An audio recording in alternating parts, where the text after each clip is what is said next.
नमस्कार, जीत पॉइंटर में आप सभी का स्वागत है। कैसे हैं आप सभी लोग? देखिए, घटना चक्र के पूर्व अवलोकन की सीरीज में हिस्ट्री सब्जेक्ट में हमने नया जो है अध्याय शुरू किया था, भारत में यूरोपीय कंपनियों का आगमन। ठीक है, आधुनिक भारत के इतिहास में। और इससे संबंधित प्रीवियस ईयर्स में जो क्वेश्चन आए थे, हमने उसका एक पार्ट कर लिया था और इस पार्ट को आगे देख लेते हैं। प्रश्न संख्या 28, निम्नलिखित में से किस अंग्रेज अधिकारी ने पुर्तगाली को स्वाली के स्थान पर हराया था? ठीक है, तो एक जगह है स्वाली, वहां पे कौन सा अंग्रेज अधिकारी था जिसने सर्वप्रथम पुर्तगालियों को हराया था? तो William Hawkins, Thomas best, Thomas Roe या जोसिया चाइल्ड। ठीक है, तो इसका राइट आंसर होगा बी, थॉमस बेस्ट। ठीक है, थॉमस बेस्ट ने सर्वप्रथम जो है पुर्तगालियों को हराया था। ठीक है, और एक कैसा था? अंग्रेज अधिकारी था। ठीक है, इसलिए महत्वपूर्ण बन जाता है क्वेश्चन ये। आगे देखेंगे प्रश्न संख्या 29, निम्नलिखित यूरोपीय व्यापारिक कंपनियों में से किसने सूरत में सर्वप्रथम अपना कारखाना स्थापित किया था? तो कौन सी यूरोपीय व्यापारिक कंपनी थी जिसने सबसे पहले सूरत में अपना कारखाना स्थापित किया था? यहाँ पे बोला गया है, तो डचों ने, अंग्रेजों ने, फ्रांसीसियों ने या पुर्तगालियों ने? सर्वप्रथम जो है सूरत में अपना कारखाना किसने स्थापित किया था? अंग्रेजों ने। ये ध्यान रखेंगे, बी राइट आंसर होगा। कब किया था? 1616 में। ठीक है, 1616 में।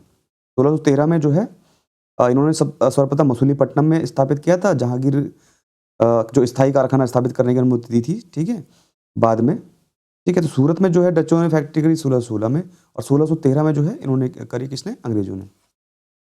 आगे देखेंगे, अब प्रश्न संख्या 30 देख लेते हैं। वर्ष 1613 में अंग्रेजी ईस्ट इंडिया कंपनी को कहां एक कारखाना स्थापित करने की अनुमति मिली थी? अभी हमने देखा 1613 में स्थायी कारखाना खोलने की अनुमति मिली थी अंग्रेजों को 1613 में सूरत में। तो सूरत में बी, डी राइट आंसर होगा, सूरत में। और सर्वप्रथम पूछे तो मसूलीपट्टनम में खोला था 1611 में इन्होंने कारखाना अपना, लेकिन वो कैसा था? अस्थायी था। ये ध्यान रखेंगे। ठीक है, अस्थायी। और स्थायी खोला कहाँ? सूरत में। कब? 1613 में।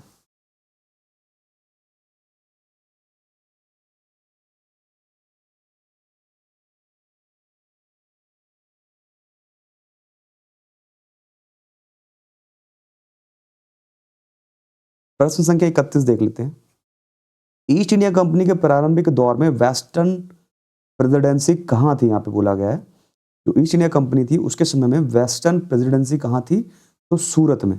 ए राइट आंसर होगा, सूरत में। ठीक है, क्योंकि सर्वप्रथम यहीं पे इन्होंने अपनी प्रेसिडेंसी बनाई थी। आगे देखेंगे प्रश्न संख्या 32, ब्रिटिश इंडिया कंपनी ने बंबई किससे लिया था? तो पुर्तगालियों से लिया था। ठीक है, डी राइट आंसर होगा। और इसी के पीछे की कहानी की भी देख लेते हैं। जो British India east India company है, बंबई पुर्तगालियों से लिया था। 1661 में क्या हुआ? इंग्लैंड का जो सम्राट था चार्ल्स द्वितीय, उसका विवाह हुआ पुर्तगाल की राजकुमारी के साथ, जिसका नाम था कैथरीन। फिर जो है पुर्तगालियों द्वारा जो है इसको बंबई को उपहार स्वरूप दे दिया गया था अंग्रेजों को। ठीक है, ये दिया गया है। ठीक है, आगे देखेंगे प्रश्न संख्या 33,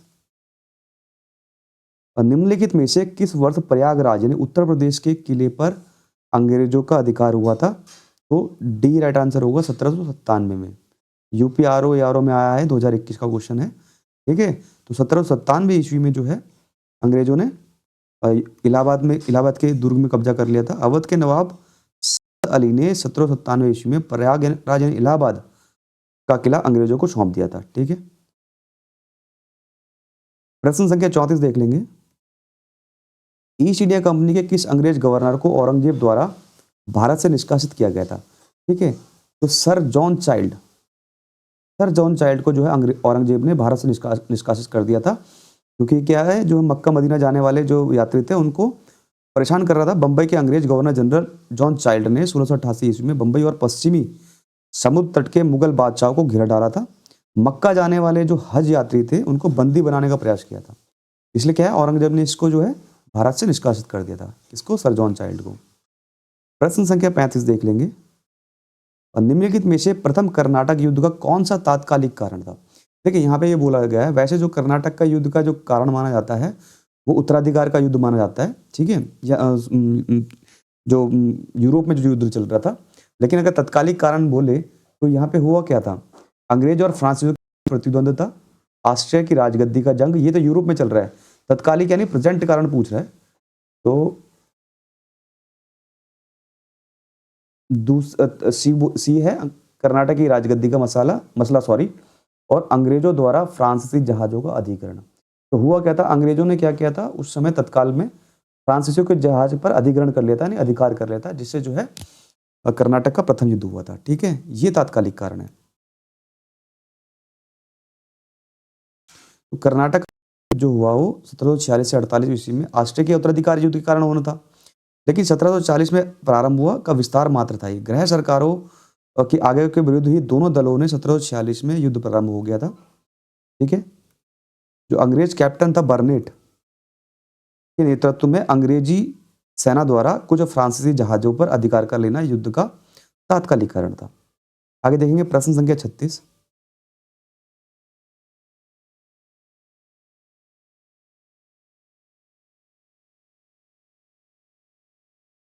कर्नाटक युद्ध किन किन के मध्य लड़ा गया, यहाँ पे बोला गया है अंग्रेज और फ्रांसीसियों के मध्य लड़ा गया था कर्नाटक युद्ध। प्रश्न संख्या 37 देख लेते हैं।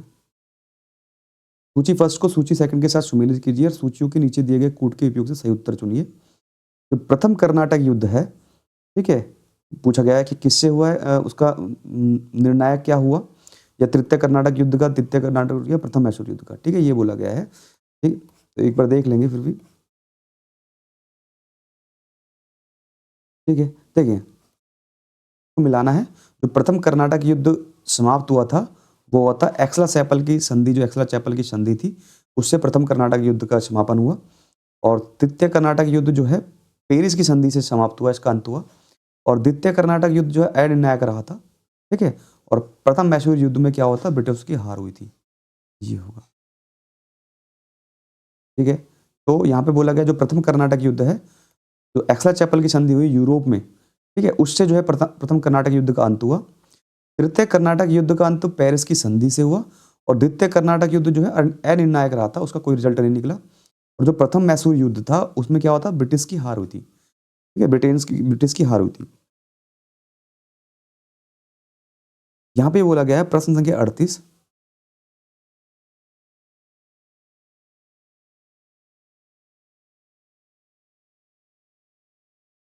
प्रश्न संख्या 38 देख लेते हैं, ठीक है।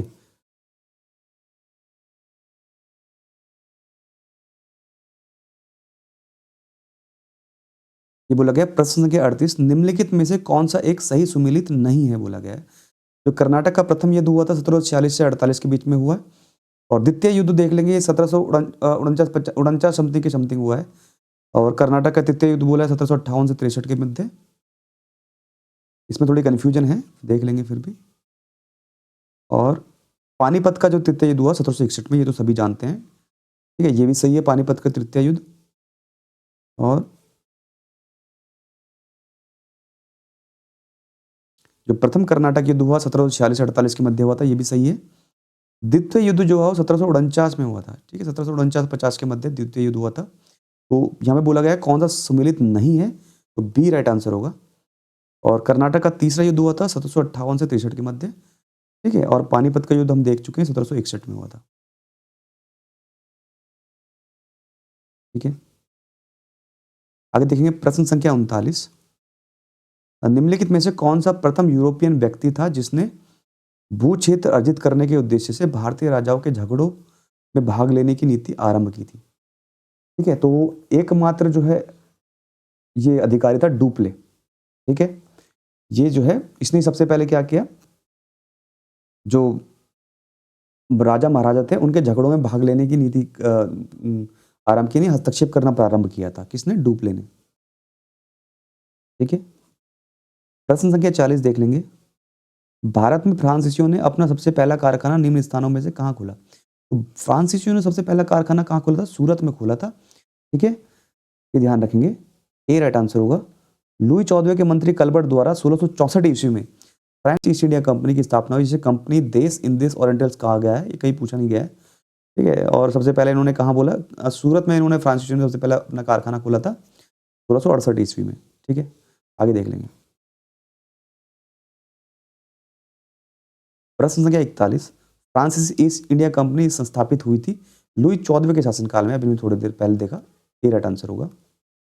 प्रश्न संख्या 42, निम्नलिखित में से किसे भारत में फ्रांसीसी कंपनी का संस्थापक माना जाता है, तो काल्बर्ट को। प्रश्न संख्या 43 देख लेंगे। बंगाल में निम्न में से कौन सा कारखाना डचों ने स्थापित किया था, तो यहाँ पे दोनों ही दिए हैं, ठीक है। हुगली भी और चिंसुरा भी, दोनों किसने स्थापित किए थे, डचों ने स्थापित किए थे, ठीक है, चिंसुरा और हुगली। अब प्रश्न संख्या 44 देखेंगे। डच ईस्ट इंडिया कंपनी ने किस वर्ष अपनी फैक्ट्री पटना में स्थापित की थी, तो डच ईस्ट इंडिया कंपनी ने उसने किस वर्ष फैक्ट्री अपनी पटना में स्थापित की थी, ये बीपीएससी का क्वेश्चन है 2019 का, तो 1632 ईस्वी में।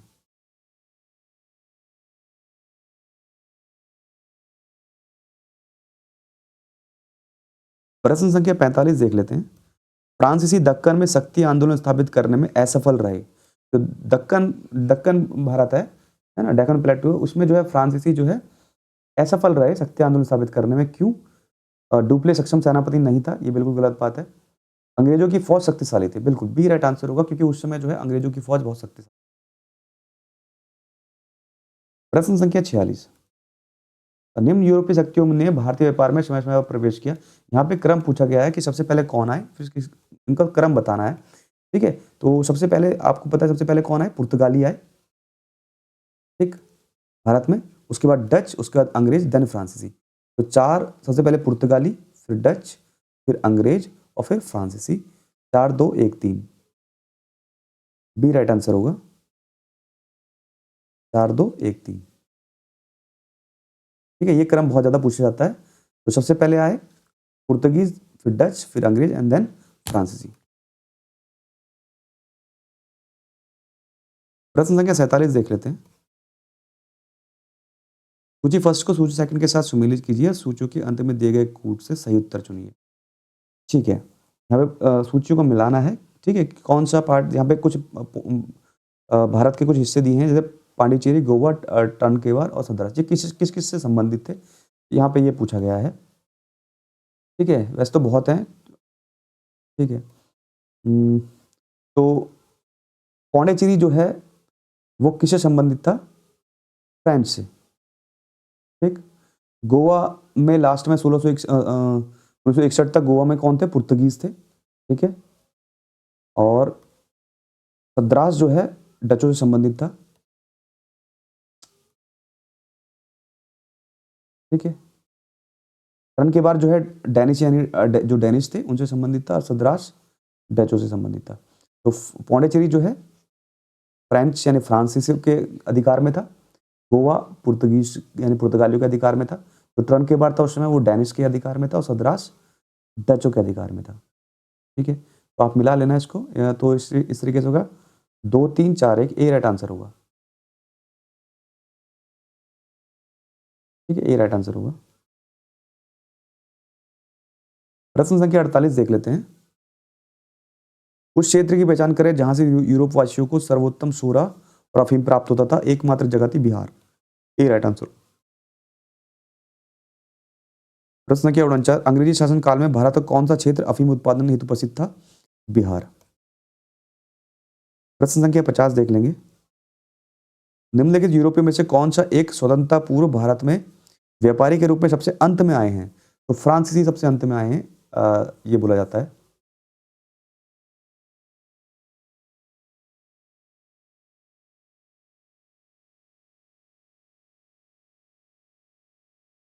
प्रश्न संख्या 51 देख लेंगे। और निम्नलिखित में से किन स्थानों पर डचों ने अपने व्यापारिक अड्डे स्थापित किए हैं, तो नागपट्टनम, चिंसुरा, मछलीपट्टनम, सूरत, भरूच, आगरा, कोचीन, अहमदाबाद, पटना, सभी जगहों में जो है इन्होंने स्थापित किया। प्रश्न संख्या 52, निम्नलिखित पर विचार कीजिए। मृदा के स्वरूप तथा उपज के गुणों के आधार पर भूमि राजस्व का मूल्यांकन, युद्ध में चलती फिरती तोपों का उपयोग, तंबाकू और लाल मिर्च की खेती। यहाँ पे बोला गया है कि अंग्रेजों की भारत में कौन सी देन है, तो इनमें से कोई भी नहीं है, ठीक है, डी राइट आंसर होगा। प्रश्न संख्या 53, किसने ईस्ट इंडिया कंपनी के बारे में यह टिप्पणी की कि कंपनी एक असंगति है, परंतु यह उस व्यवस्था का भाग है जहां सब कुछ असंगत है। तो ये बहुत इंपॉर्टेंट स्टेटमेंट है, ध्यान रखेंगे। ये किसका? मैकाले का। ठीक, बी राइट आंसर होगा। तो ये जो है समाप्त हो चुके हैं। अभी लास्ट क्वेश्चन इसमें देखा गया है। हाँ, ये इंपॉर्टेंट क्वेश्चन है। अब प्रश्न संख्या 54 की बात की जा रही है। एक्सला सैपल 1748 की संधि के संदर्भ में निम्नलिखित में से कौन से कथन सही है बोला है? प्रथम कर्नाटक युद्ध की समाप्ति बिल्कुल सही है, एक्सला सैपल की संधि से हुआ था और अंग्रेजों को मद्रास पुनः प्राप्त दे दिया गया था। जो है जो फ्रांसीसी थे उन्होंने जो है अंग्रेजों को पुनः मद्रास दे दिया था। तो दोनों ही सही बात है। तो सी राइट आंसर होगा, ए कर दो दोनों।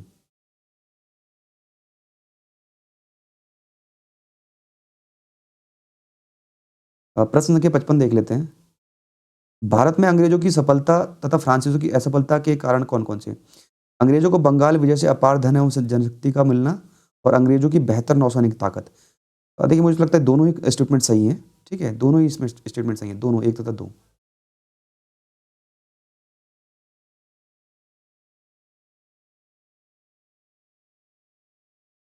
तो ये हमने जो है इसके जो नेक्स्ट वीडियो में आएंगे हम ईस्ट ईस्ट इंडिया कंपनी और बंगाल के नवाब। धन्यवाद।